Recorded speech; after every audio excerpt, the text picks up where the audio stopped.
Сәлеметсіздер ме балалар? Бүгін сендерменен 3-ші сынып математикасының 3-ші бөлімдегі 20-ші бет 2-ші тапсырманы қарастыратын боламын. Алдымен тапсырманың берілгенін оқиын. Көбейтудің ауыстырымдылық және терімділік қасиеттерін пайдалана отырып есепте. Демек, көбейтудің ауыстырымдылық және терімділік қасиетін қазір есепте қалай қолданамыз, соны көрсететін боламын. А тапсырмасы берілген жазып алайық. А тапсырмасы 2 көбейтілген 6 көбейтілген 8 көбейтілген 5. 2 көбейтілген 6 көбейту 8 көбейтілген 5. Біз бұл жерде көбейтудің терімділік қасиетін пайдаланамыз. Демек, бірінші 2 мен 5-тің көбейтіндісін көбейтіп алайық. 2 мен 5-тің көбейтіндісі 10, көбейтеміз 6 мен 8-тің көбейтіндісі. 6 мен 8-тің көбейтіндісі 48. 10-ға 48-ді көбейту үшін 48-ге 1-ді көбейтіп 48 деп, бір нөлді алып кеп, соңынан тіркесек, өте оңай шығады екен. Демек, 10 мен 48-дің көбейтіндісі 480. Енді екінші тапсырма. 3 көбейтілген 2 көбейтілген 9 көбейту 5. 3 көбейту 2 көбейту 9 көбейтілген 5 тапсырмасы. Дәл жаңағыдай, бірінші біз 2 мен 5-ті көбейтіп алғанымыз ыңғайлы. 2 мен 5-тің көбейтіндісі 10 көбейтеміз 3 пен 9-тың көбейтіндісіне. 3 пен 9-тың көбейтіндісі 27. 27 мен 10-ның көбейтіндісі 270-ге тең болады екен.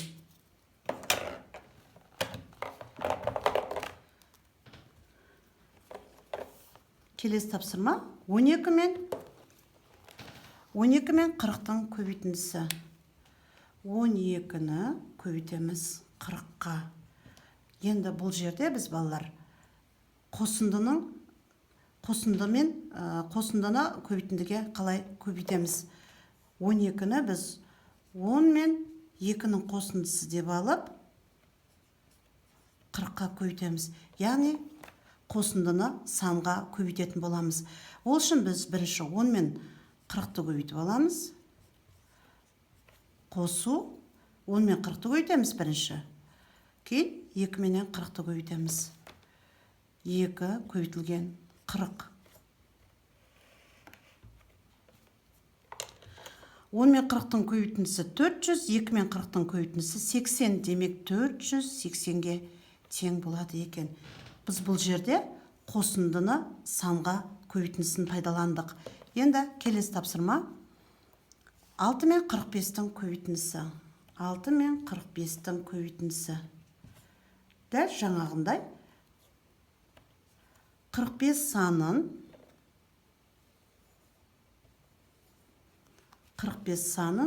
40 пен 5-тің қосындысы ретінде аламыз. Енді қосындының санға көбейтіндісін қолданамыз. Жаңағы айтып өткенде бірінші 6 мен 40-ты көбейтеміз. 240.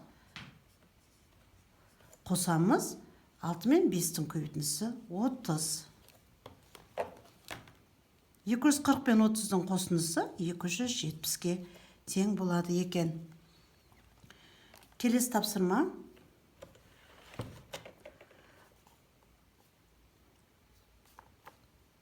5 көбейтілген 20 мен 8-дің көбейтіндісіне.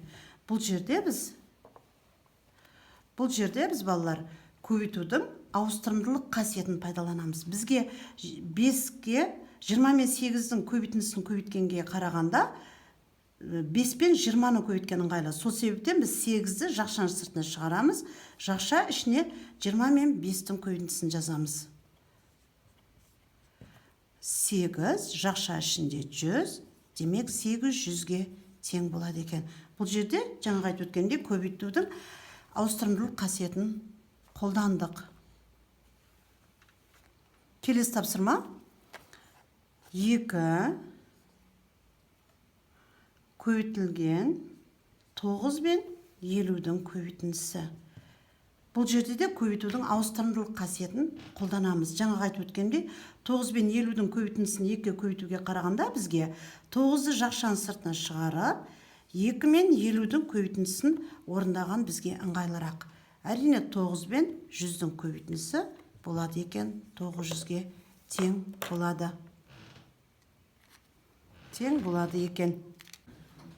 Енді 21-ші беттегі 5-ші есепті шығаратын боламыз. А тапсырмасы: ерлерге 40 плащ тігу үшін 200 метр мата қажет. 60 метр матадан осындай неше плащ тігуге болады? Әрине есепті шығаратын кезде балдар шартын құрасыңдар. Ол үшін шартын құру үшін мұқият оқып, жақсы түсініп алу керек. Сол кезде ғана есебіміз дұрыс шығады. Қазір мен шешуі жауап деп жаза берейін.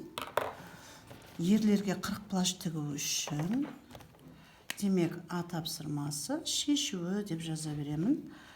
40 плащ тігу үшін 200 метр мата қажет. Демек біз 200-ді бөлеміз 40-қа. 200-ді 40-қа бөлінісі 5-ке тең болады. Енді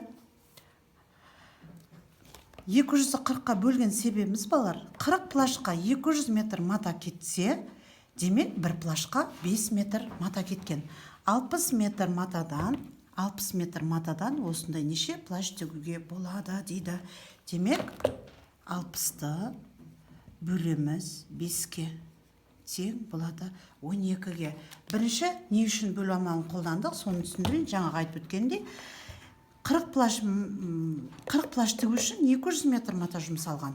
Біз 200 метр матаны 40 плашқа бөлу арқылы бір плашқа кететін матаны табамыз. Бір плашқа демек 5 метр мата қажет болады екен.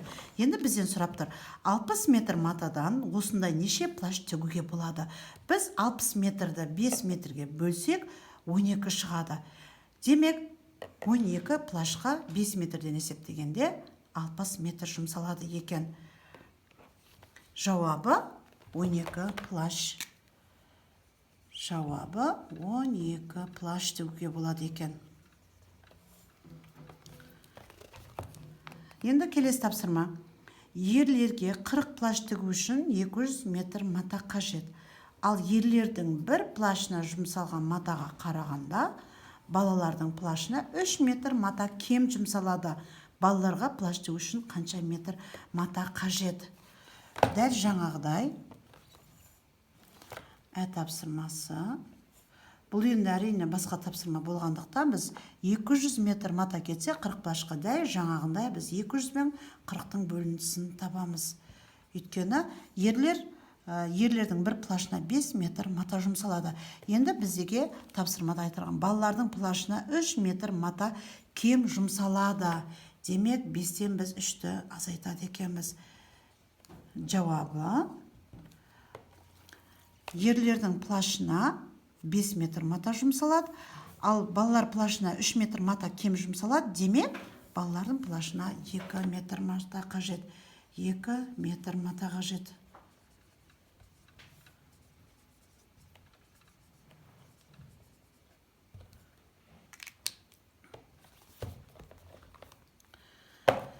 Шарт есеп түсінікті болды деп ойлаймын балалар.